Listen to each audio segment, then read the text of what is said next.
চাঁদা আমি ওইটাকে বলতে চাই যে কেউ দিতে চান না বা তাকে বাধ্য করা হচ্ছে, সেটা হলো চাঁদা। তো তারা এটা সমঝোতার ভিত্তিতে এরকম ভাবে করে। সেখানে আবার প্রাধান্য পায় যখন যার প্রভাব থাকে ওই মালিকদের মধ্যে, অথবা দলের প্রভাবও থাকে। যে দল ক্ষমতায় থাকে সেই দলের শ্রমিক সংগঠনদেরও একটা আধিপত্য থাকে, এটা আছে। কিন্তু এইটা চাঁদা আকারে আমাদের কাছে দেখার সুযোগ হচ্ছে না, কারণ তারা সমঝোতার ভিত্তিতে করছে। চাঁদা, সড়ক পরিবহনের চাঁদা যেটা বলা হয়, সেভাবে আমি চাঁদা এই দেখছি না।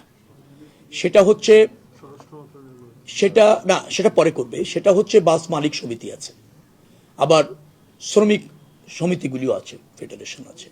তারা তাদের কল্যাণে, এটা একটা অলিখিত বিধির মতো, কোনো কোনো সময় তাদের কল্যাণেই তারা এটা ব্যয় করে, বিধায় কালেক্ট করে তাদের সম্মতিতে।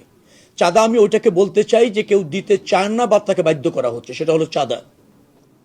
এখন ধরেন মালিক সমিতি আছে, তারা একটা নির্দিষ্ট হারে প্রত্যেকটা টিপস থেকে টাকা তোলে, মালিকদের কল্যাণে ব্যবহার করতে চায়। কতটুকু ব্যবহার হয় সেটা জানি না, সেটা নিয়ে হয়তো বিতর্ক আছে।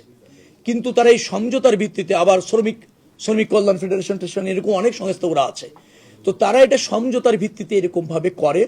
সেখানে আবার প্রাধান্য পায় যখন যার প্রভাব থাকে ওই মালিকদের মধ্যে, অথবা দলের প্রভাবও থাকে।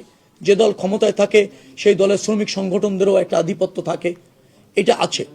কিন্তু এইটা চাঁদা আকারে আমাদের কাছে দেখার সুযোগ হচ্ছে না, কারণ তারা সমঝোতার ভিত্তিতে করছে। চাঁদাবাজি এরকম যদি কেউ করতে আসে, তা কোনো সুযোগ নেই, কোনো সুযোগ নেই। যোগাযোগ মন্ত্রণালয়ের অধীনে বা যে সমস্ত জায়গা আছে সেখানে বাইরে থেকে কেউ চাপ প্রয়োগ করে চাঁদা নেবে, অনৈতিক সুবিধা নেবে, সে সুযোগ নেই।